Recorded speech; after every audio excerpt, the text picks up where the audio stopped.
Welcome to another edition of VezaTalks podcast. I'm Mario Milanovic. I'm the host. Tune in as we delve into the digital world of entrepreneurship and uncover the strategies and tactics of successful online business leaders. Today, it's my pleasure to welcome Rafael Hostettler. Rafael is the founder and CEO of Devanthro, working to solve aging and creating a solution for humanity to live indefinitely in a much more positive future than most people expect. After spending 8 years learning how to build basic musculoskeletal robotic systems used by world-renowned partners such as University of Oxford, Technical University of Munich, and the Chinese University of Hong Kong, the Devanthro team is now building robodies as agile, dexterous, and elegant as the human body, but without its fragility, so that one day we can live as these robodies and stay indefinitely curious. Rafael, welcome to our podcast. Thank you. Welcome. Great to have me. Absolute pleasure. I was really looking forward to this talk. There's a lot in this bio that I just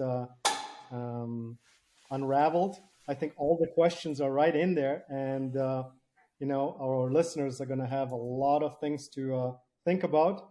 So, can you maybe walk us through your past and where you started? And, as a kid, did you like Superman? Did you like different, video games? What was the kind of thing that led you into the path where you're at? And I'm sure it's an interesting story.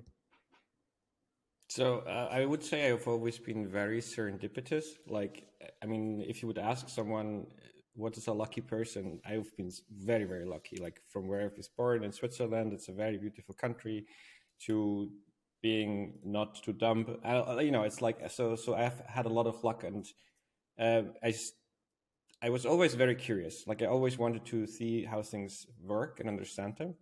This has always driven me. This was, of course, also the mandatory 2-year-old picture of me where I tried to build a spaceship and want to fly to the moon.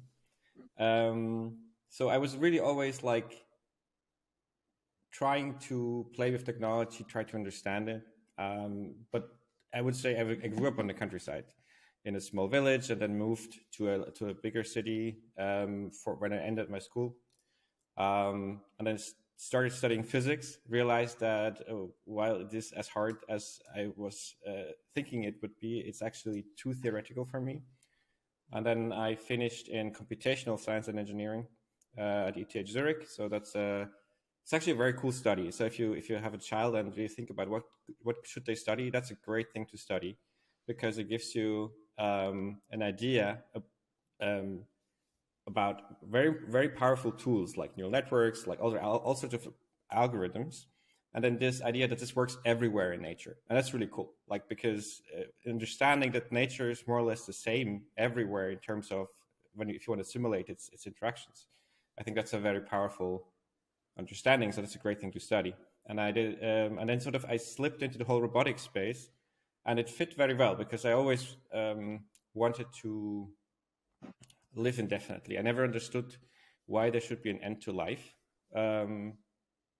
I found this to be an unnecessary proposition.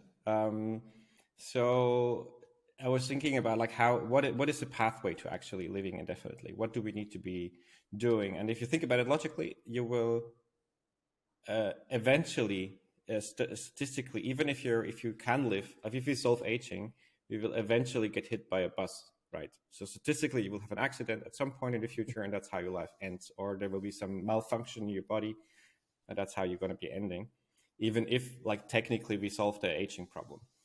So really, the only way to actually do this is to sort of do the old philosophical split of mind and body, and have a very tight, of course, connection between that. Store the mind somewhere very, very safe, so the body can do whatever I want to be doing.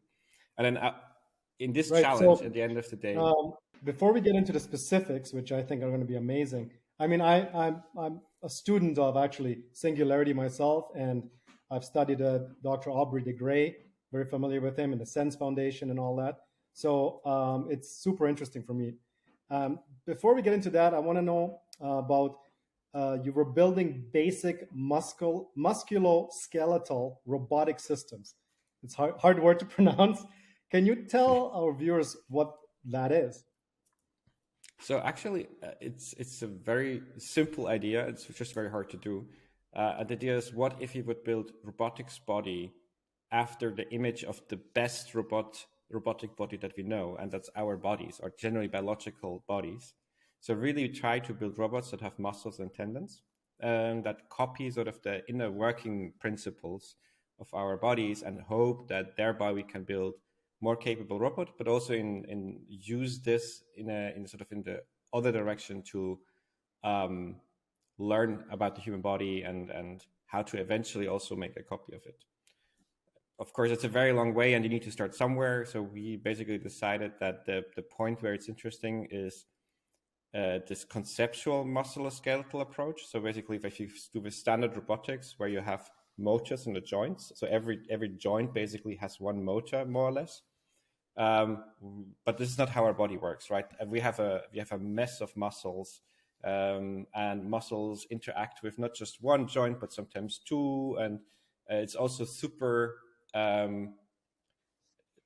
Basically, the force you have to lift this way is very different than the force you have to lift this way. So it's super anisotropic, and that's also something that's really interesting, because we really are designed to interact with the space in front of us. Everything we've done like that. And that's basically the idea of musculoskeletal robotics, to say, okay, how can we take robotics one step closer to biology, to learn and build things that are hopefully better robotics eventually, and better robotic bodies and avatars. And so basically, can you walk us through the idea of, how are you injecting, like, let's say Rafael 2.0?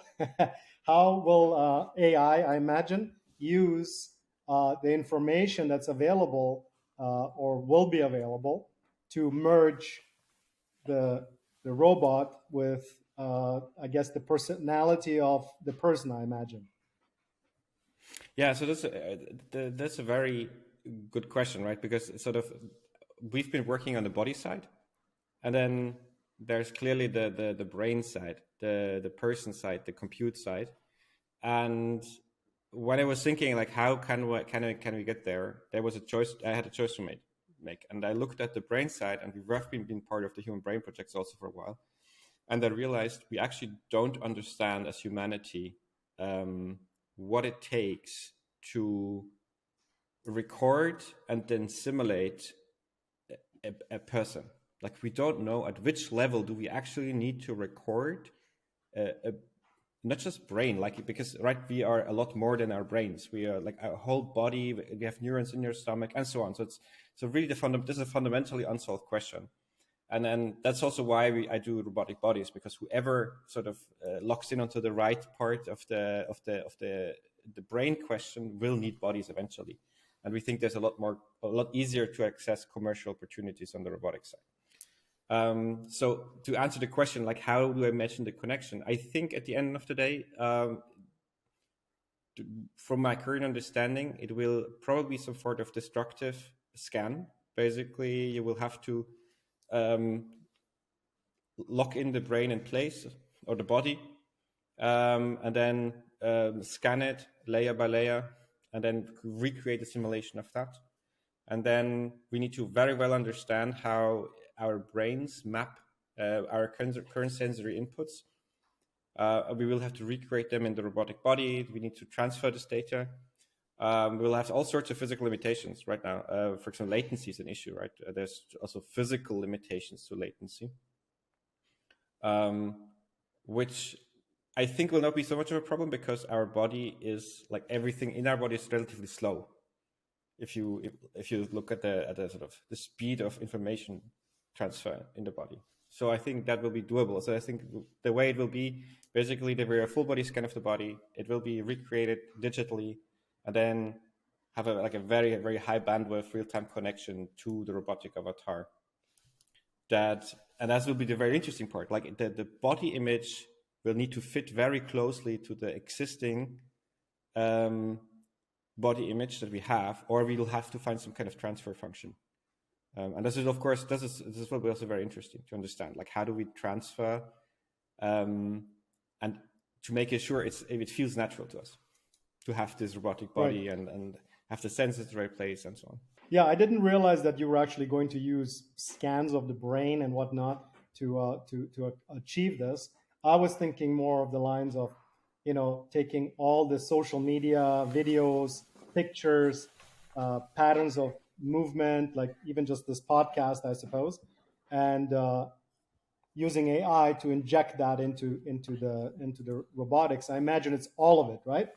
Yeah, it's actually so. I've been recently thinking a bit more about this after a discussion with Joscha Bach, because he was arguing if you create an AI that has continuity, so it feels that from the ego perspective of this AI, it basically feels like this was me all along. That this would be sufficient to recreate the person in a faithful enough state. And by now, I kind of agree. Potentially, this could be the case. That it will create a new entity, of course, and this new entity will, from its own perspective, think it's me. And I will still, so the current me will still have to die, but this will happen anyway. So I tend to think more about it in this direction, that it might be possible. However, that being said, I think it's very hard to sort of just from the output project the original state behind it, because if you compare even if you have terabytes of data and hundreds of hours of recording of a person, I would think it's still pretty hard, because the brains are really, really big. And of course, yes, a lot of it is sort of boilerplate data processing, but still, I think to get to the point where this entity faithfully really feels, okay, that was me, and it has this continuity, I think that will be a very hard challenge. But it might even be easier than to do an actual faithful scan, and then I'm pretty certain it's easier to do this than to do the faithful scan. Okay, I mean, I have so many questions, I don't even know where to start. I'm sure all our listeners as well have that same problem. So walk me through this thing. I mean, you die as a person, and you're able to, I guess, ahead of time buy a robot, get scanned. You're going to have some type of subscription service, I guess, that has to be paid, maybe in advance, maybe by your relatives, I don't know. And so this robot, does it take on a legal identity? In other words, you're a 1.0, and here you come, Mario 2.0. I'm the robot. I look identical. Well, two questions. One is, will people be able to tell the difference? Maybe initially, but as it develops, maybe not. And two, does that robot regain its identity, legal identity, or is it a new identity, right? So let's say the robot goes out and, I don't know, stab somebody. What would happen, and can you prevent those type of things? I mean, it's very similar to driving a Tesla without using a steering wheel, right? Yeah, so absolutely. I think, I mean, sort of as long as I only have one copy of myself running, I think it's easy because there's basically one entity, and despite the fact that it is being like sort of the AI processing happens in one part and the body is somewhere at another place, like still this unity of these two things together are a independent actor in the world, and you could relatively easily say this is in some form a continuation. So basically I think it's actually, as long as there's only one copy in the real world, I think it's a relatively straightforward to answer, because even though it is like split physically, you have like one sort of body maybe at one place, and you have a simulated location where the brain sits. it's still like one entity, and you can police this one entity. I think it gets really interesting like once you start making several instances of the same copy, right? I could just like take myself, run myself again on the cluster and give it another body. And then if one of those entities does something illegal, what does this mean for the others? Because I think that's really interesting to ask, because in one way you could say, well, these are two different persons, like legally and entity wise. But both have the potential to, and would likely, given the makeup of their identity, act wrongly in this situation, or socially unacceptable. And I think that's what, I don't know the answer, right? This is something once we get there, Sure. this will be one of the very interesting things we'll have to discuss. Also about ownership, like if there is still some kind of ownership of things, does the transitioned entity own the things that the previous entity had? Is it like this would probably make sense, but again, like if you make copies of that, if it exists twice, do they share, or what's the setup for this? So I think once you start making copies of yourself and you have more than one entity in the world, and potentially also reintegrating experience from different entities and refusing these kind of things, they can get very, very messy. But this will be very, very interesting. Right. Well, These really are problems I would love to have.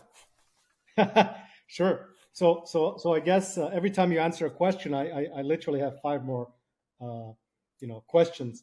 So let's say Einstein.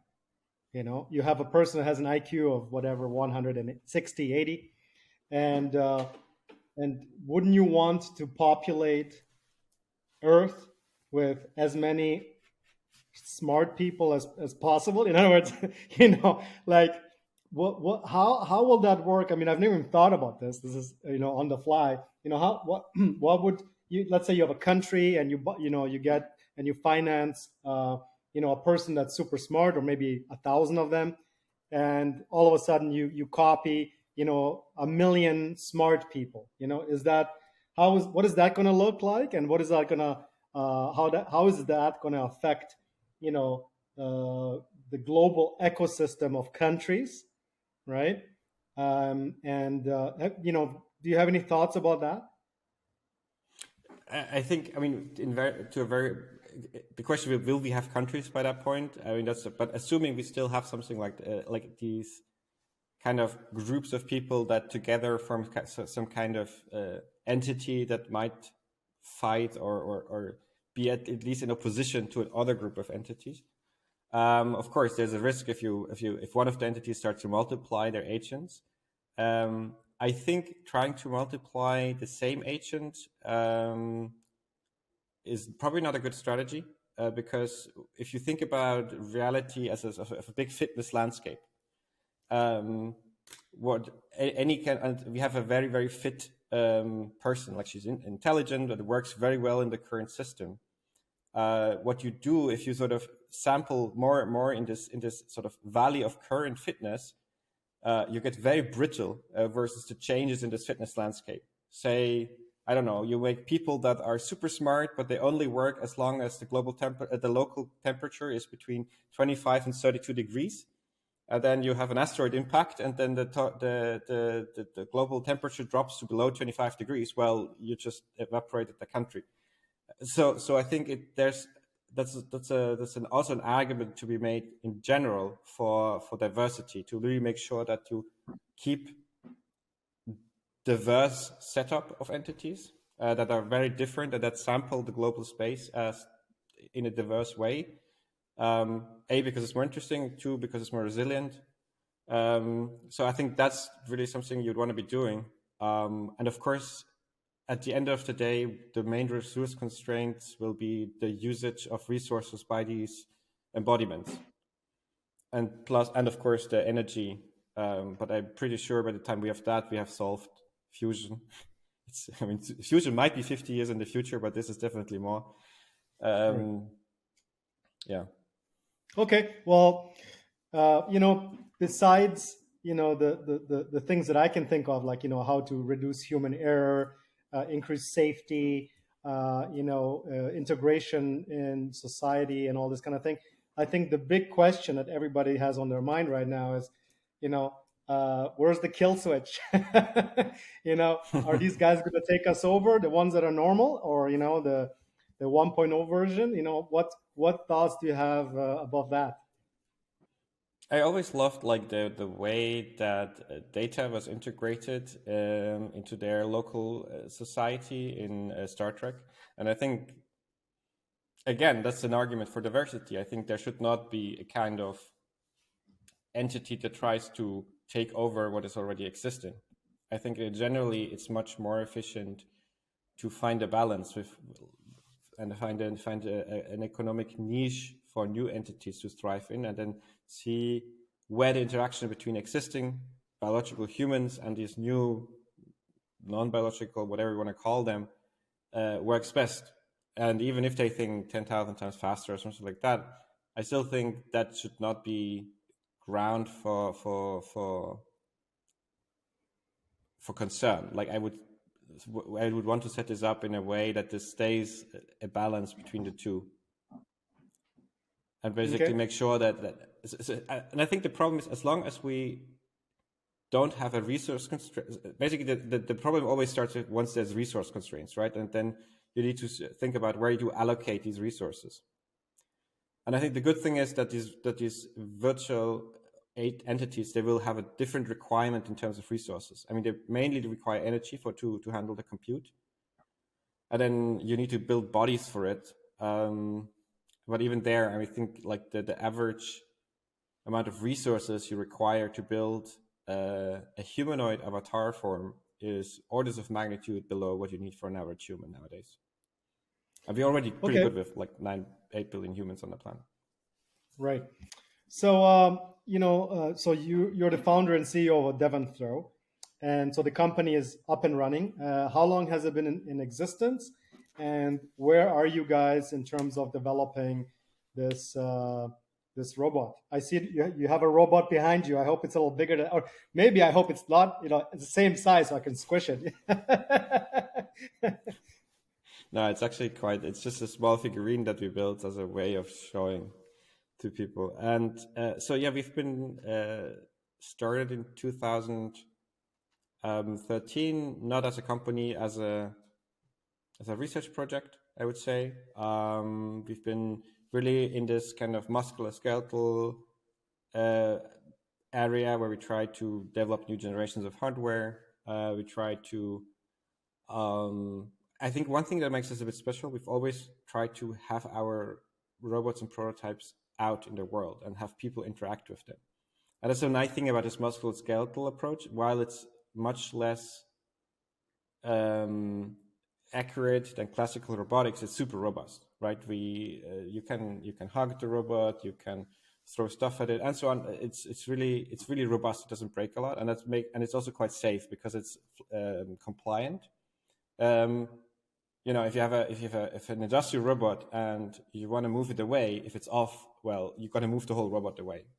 But here, ours, it behaves like a human body. You just push it away a little bit and so on. And then now in 2020, basically, we sort of started to go towards the next step. So first step was, okay, how can we build musculoskeletal humanoid robots and maybe learn from the body? And now the question is, given I already have an entity in the brain, sort of my body, how can I connect it best to the human body? So to really make it a communication tool, like imagine you had the body somewhere else on the planet, and instead of sort of having a video call, you could physically be in the same space. And physically, you could work on a, for example, imagine you would build a car together. Like it's really hard if one of the people is in a video call. But if the other is, if you're both together in the same space, you can really point to things and talk about things, and okay, let's remove this here, and sort of that's sort of the next step that we're building on. And we currently started to work towards a commercial version of those robodies, what you call them, so robotic bodies instead of robotic bots, because we're really more interested in the body part, where we think this will have a major impact in elderly care. Because if you look at the current, especially here in Central Europe, but also in the US, in China, there's a huge problem of caregivers. People don't want to go into homes care homes. They want to stay at home, but the caregivers basically they spend 50% and more on travel. So what if they could sort of just, instead of traveling from personally, from what if they could teleport between them? That's sort of where we're currently heading, right? So we're building this system where a nurse or a caregiver can care for many different patients at the same time, because they are jumping between the people in need of care and basically don't have zero travel time. And that also is great for the person in need of care, because they will have care when they need it. I feel that nowadays it's more like you need care. Okay, so the person comes 10 o'clock every day for 5 minutes and then they're gone. But Right. what if you have problems 2 hours later? Well, tough luck.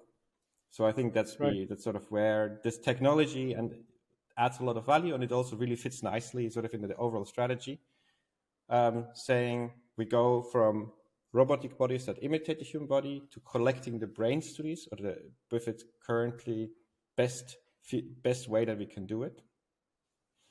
And then as a next step, we have to make this big first and then we'll see. But then sort of it would really develop further towards making the robotic bodies more bioplausible and also improve the connection and so on. And then at some time probably also goes towards how can we make the connection between the robotic bodies and the currently existing entities more immediate and imminent. And this probably then goes towards brain-computer interfaces. Okay. So you basically already have working copies of these robotic bodies, yes? Yeah, we have a physical working prototype that we have in the current lab. We also show it quite often and let people try it out. And we're currently designing the next generation that is much more product-oriented. Because so far it was very research-oriented. We were just following curiosity, but now we try to, okay, how can we make it cheaper? How can we make it more industrializable? How can we make it in accordance with the requirements that you have if you build an actual product? Okay. Amazing. I mean, I didn't even realize that we had that. So, again, I am thinking of questions on the fly here. So I'm familiar with Boston Robotics and, the little creatures and all this kind of stuff. So how would you compare yourself to them? And do you draw upon any of the experience or knowledge that they have? Or is that a competitor and you're not going to, how does that work? So I think Boston Dynamics is the one company on the planet that has really focusedly over now, I think it's more than 30 years, pushed the envelope of what robot interaction with the environment could be at its best. So they built the most capable walking robots. They built the most capable humanoids. They didn't care for, is this biologically plausible or similar, except for the form factor. But really, like, what can we use to get this dynamics that we see from the human body, given the technology that we have? And of course, this leads to absolutely stunning and amazing results. And then, of course, I love these videos just as well. Are they a competitor? I think they're not really a competitor, because we are really now focusing on this idea of you have a body that you transfer. So a lot of our technology is much more about how do we show on the other side that this is you and not someone else? How do we make it intuitive? How can you, like, if you grasp a bottle with your hands, how do we make this intuitively so that the robot does it on the other side as well? So there's a lot of these kind of issues that are not relevant for Boston Dynamics right now, because they try to build autonomous system. I just think autonomy in unstructured environments is very, very far off. I think this is what we see, like what Boston Dynamics shows, and also others in the quadruped space, is we can now have walking robots in quite unstructured environments in a very robust fashion. But if you think about walking, and as complex as it is, in the end, it's a very simple thing, right? It's basically so the cognitive effect of walking is going from A to B. It's just using a different means. But like understanding something like empty the trash is a super complex motions, and then you need to know what a trash is, where it is, you need to find it, every trash looks different, right, in every house. So and this aspect is still very, very underdeveloped in robotics, because it's very hard. It's a lot harder, I think, that everyone thought it is. And that's also one of the reasons we think let's connect people to robotic bodies and get the travel out, because there's like 50% of a time gain to be made. And then we worry about automating this and this later. I think that's a better strategy than to try to automate first. Okay. So the next thing that I'm thinking about is Elon Musk and the brain implants, right? Can you speak a little bit about that, and whether you would use that, or if that's something that you have planning on using? I mean, it's of course very, very interesting, this idea of being capable of reading the brain and have a much faster interface between your brain and any external entity. Right now, our interface is sort of the input with vision and audio and sensing is quite high bandwidth. Although if you look into information processing, like the amount of information that you can actually process is not so much anymore. And the output is very limited. Like we can either speak or we can write, and all of that is super slow if you think about it.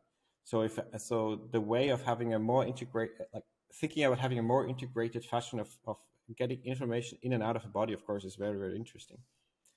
Will I try it? Probably. I really want to see that this is safe, because it goes into the brain, and that's also what makes it really, really hard, like showing that it's long-term safe, viable. It's also like it's at the end of the day, it's still very localized, and it's still relatively low resolution. Even if you have 1,000 electrodes or 100,000 electrodes, I mean, you have several billion neurons in your body, so in your brain. So I think 100 billion neurons. So like this is still far, far away from having a high bandwidth connection. But if we get there, of course, it's very interesting. Right.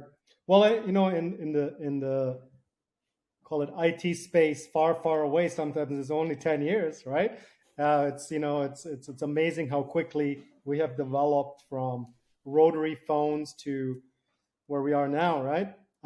So another question that just popped into my head, well, actually, popped into my head as soon as I knew you were coming on, was the question of soul and consciousness, right? What are your thoughts about that? So the question of like, what is soul? If you think about soul as a part of your entity that transcends your body in a way, and it's sort of non-accessible to the physical realm, I have a hard time imagining this, because if you look at, for example, at people that have frontal cortex damage, their character changes entirely. So it's pretty clear that our behavior is physically grounded in our body. So this kind of a soul concept, I go this from the other direction. Assume it given what we know, assume a soul exists. Think we have a soul that has this kind of properties, that we think it's detached from the body and it stores some kind of essence. If it does not create a form of continuity for the next entity that this soul is being inhabited, and I mean, I don't know anyone that has like, I've lived 200 years ago and I have all the memories from them. I think it's not an interesting concept. So there might or might not be a soul, but the way, sort of what is left for this kind of unknown soul concept, it does not create an interesting feature. If you know what I mean. Yep. No, and in terms of, it's amazing. And in terms of just in this space, and you have so many different, the religious side of it. You have, again, what is consciousness? What is soul? Legal applications. I mean, there's a million ways to look at this.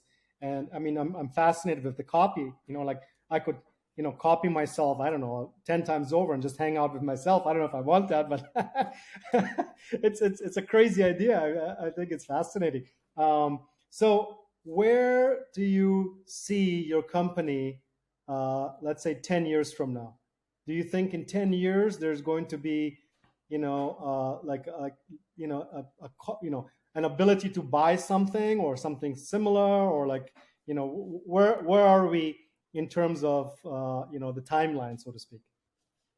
Yeah, I think for the foreseeable future, we will be really focusing on the use case. So I hope in 10 years, there will be millions of people on this planet that can age a lot less lonely than they do now, and well cared, because we have this teleportation skill for humanity, where caregivers and also relatives can basically have visit and care for each other much easier and super intuitively.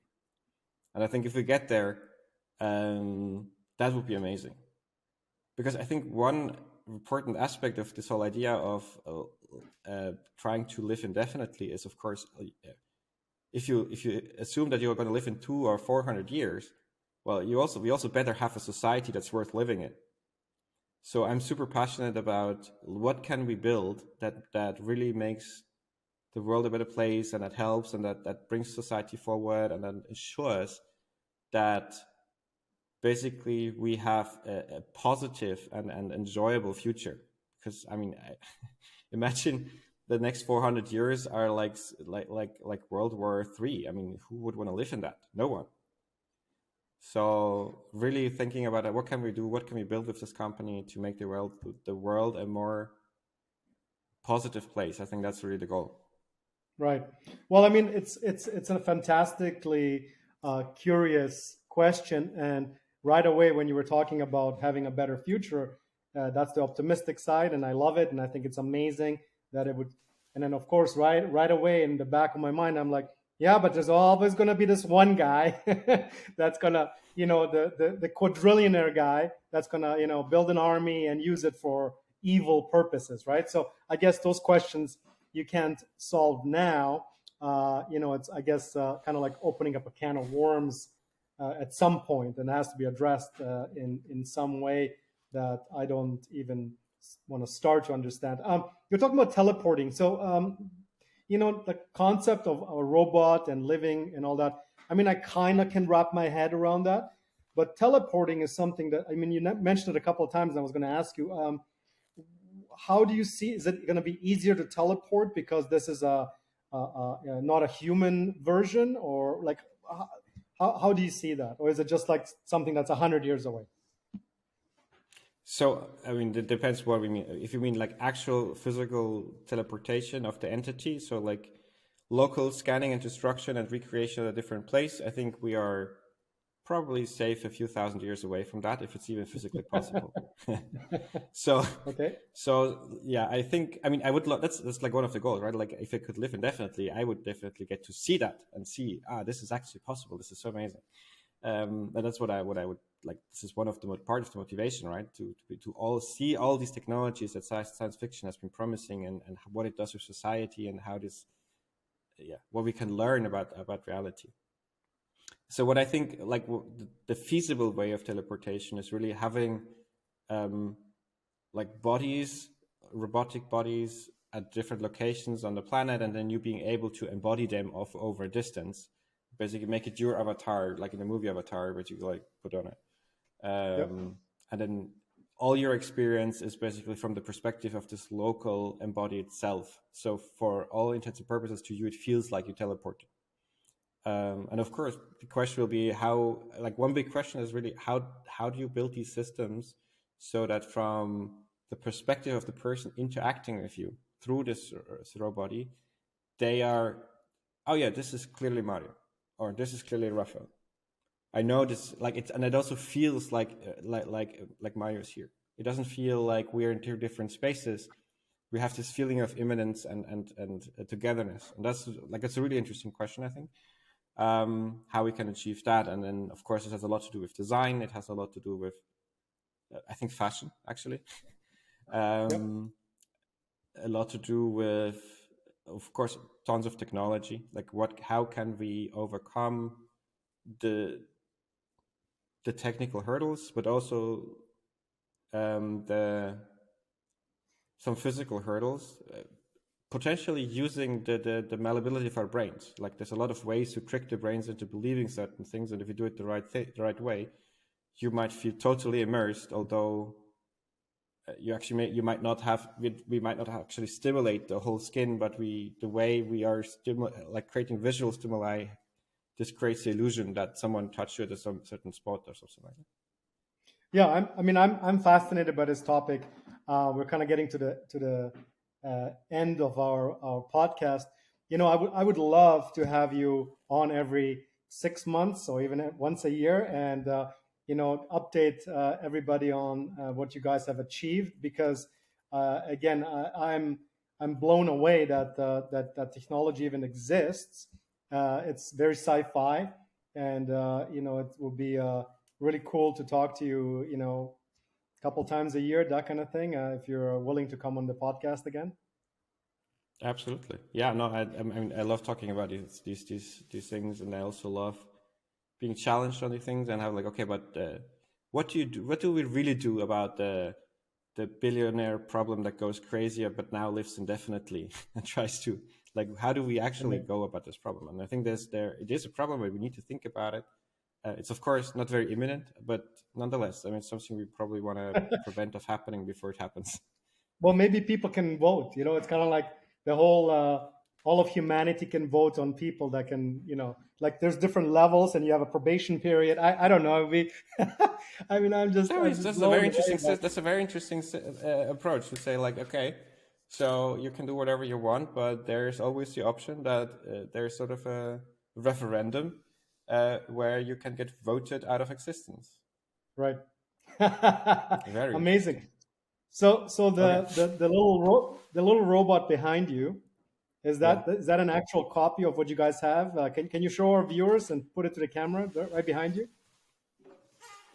It's basically just an optical copy. So it's a small posable figurine that we built just as a way. It makes really cute photos. You've just put it at somewhere, and it's a nice sort of photo thing. It's not active. It's totally passive. Sure, absolutely. So Rafael, tell our viewers where they can find you and your company name again.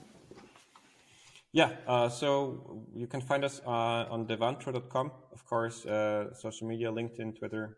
Of course, we're looking forward to all sorts of inputs. We're currently also fundraising to bring the whole care question and care approach to life. And I think it's a very important solution, because I don't see good other solutions that work with the constraints we're having in terms of like declining population and so on. Right. Amazing. Yeah. Well, thank you so much. I really appreciate it, Rafael. Thank you, and we'll see you soon. Thank you very much for having us. It was a great conversation.